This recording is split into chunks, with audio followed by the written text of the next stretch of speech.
I was a worker working at Culkinam Laboratories, Wales.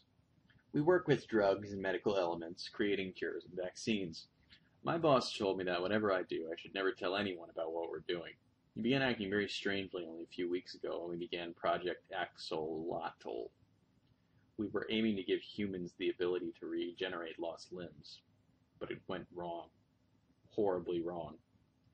My boss called me up to see him. He is a tall man with dark hair. He told me that there seemed to be a problem with testing area 5B, where my best friend was working. Of course, I immediately took the job of going down there and checking with him if all was good. It was not. My friend was sweating terribly and breathing heavily. His hands were shaking and he backed away from the testing area. I had never been in a testing area, well, not while there was a professor at work anyway. I worked upstairs where we formed chemical combinations and researched, dissected, and examined. I thought that in the testing area we'd be testing on animals. No matter how cruel that sounds, it sounded a whole lot better than what they were actually doing. Which is, as you can probably guess, testing on humans. He backed away from the glass panel and I stared through, asking what was wrong. His hands trembled and he tried to pull me away, telling me not to look. The humans were there, all dead. I was immediately sickened. The idea of testing on each other sounded horrible to me. But I noticed that one was alive. She held her child in her arms. We were evidently also testing on small children. Suddenly, she looked at the corpses. She looked at us and mouthed something. I looked away and didn't see. The sight of death itself proved too much for me. But I heard a sickly groan from my friend. Dread filled me. I grabbed him by the shirt and shook him. He gave a hollow rattle as if there were no internal organs in him. I felt the sudden need to get as far away as I could. I cupped my hands over my ears and closed my eyes, running, although bumping into walls, all the way back to my boss's office. I told him frantically what happened, waving my arms madly. My boss's eyes opened wide. But then he smiled, he grinned, began laughing.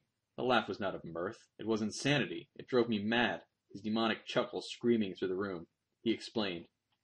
We'd been forming a disease, a new special disease, the T-virus. It would instantly kill our opponents.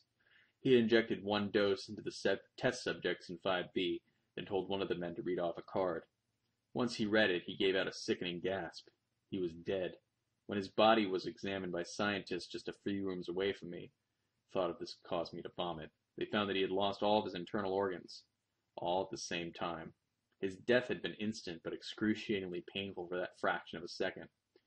The thing is, the woman next to him heard what he said and suffered a similar fate, only mouthing the words to the man next to her.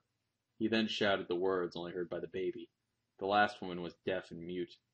The woman was terrified at losing her baby. She went insane, but did not show symptoms of the disease. She cradled the baby and wrote to the scientists. Why won't my baby drink? Why is he so pale? How come he's cold? This was too much to bear. The card was shown again, and after reading it and mouthing the words to my best friend, died. Anyone who says the name of the disease, reads it, hears it, sees it lip read, feels it in Braille, sees it in Morse code or click code or any language is instantly killed. Instant, although unbelievably painful, he said. He asked me if I wanted to know the name of the disease. I screamed no, covered my ears, and ran out the door. When I peered back, my boss was laughing. He hadn't even said it. I went home, trying not to think about it. When I went back to bed, I had dismissed it as A, a crazy dream, or B, my boss pulling a prank. However, I felt like I was lying to myself. I couldn't help but feel that way. I couldn't get to sleep. I felt a churning in the pit of my stomach. My head throbbed like it was imploding, and I felt as if someone had taken a sledgehammer to my shins. Deciding to call in sick, I rung up my boss in the morning. I explained to him. He just laughed. His sickening chuckle dissolved into a disconcerting giggle. He told me okay, but I'd be missing out. It was all in the newspapers. Culkinam Laboratories shut down. All employees found dead. Company president Mr. B.H. Large found dead in office. Yeah, that sounds like a real name. No evidence of how those deaths occurred. No weapons found. No gas leaks or signs of accident. Only workers survived. C.W. Dickerson stayed home sick. I couldn't take it. I packed everything I could grab into a suitcase, smashed open my rainy day jar, the contents of which amounted to about 50 pounds. I don't know how much that is in Yemen. And stuffed the notes and coins into my wallet, which now felt like a dead weight. I started up my car, cranked up the radio regardless of what was on, and floored it. I drove as far as I could until I had almost crossed the border. My radio buzzed. This just in from Culkinam Laboratories case. The dead seem to have no internal organs. There's no sign of lacerations or wounds. It's almost as though their internal organs simply vanished. This seems instant, but recording CCTV and a three-letter message scrawled by one of the employees may prove that it certainly wasn't painless.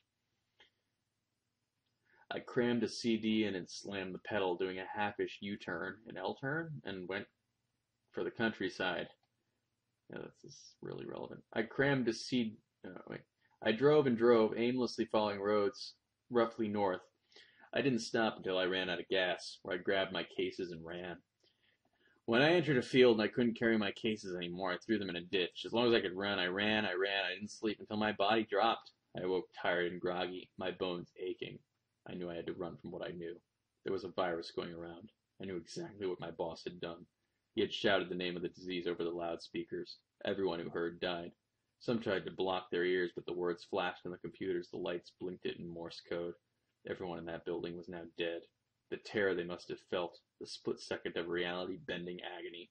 All the friends, the men and the women that I used to know. I'm now sleeping in a hotel room I found. It's far away, it's old and quaint. I think I'll be fine here. They don't have TV, and I always stay away from the radio. I'll live. I know a harrowing truth, but I can't tell. I have a name for the disease. It's simple. It's blunt. Does exactly what it says in the can. I call it instant death.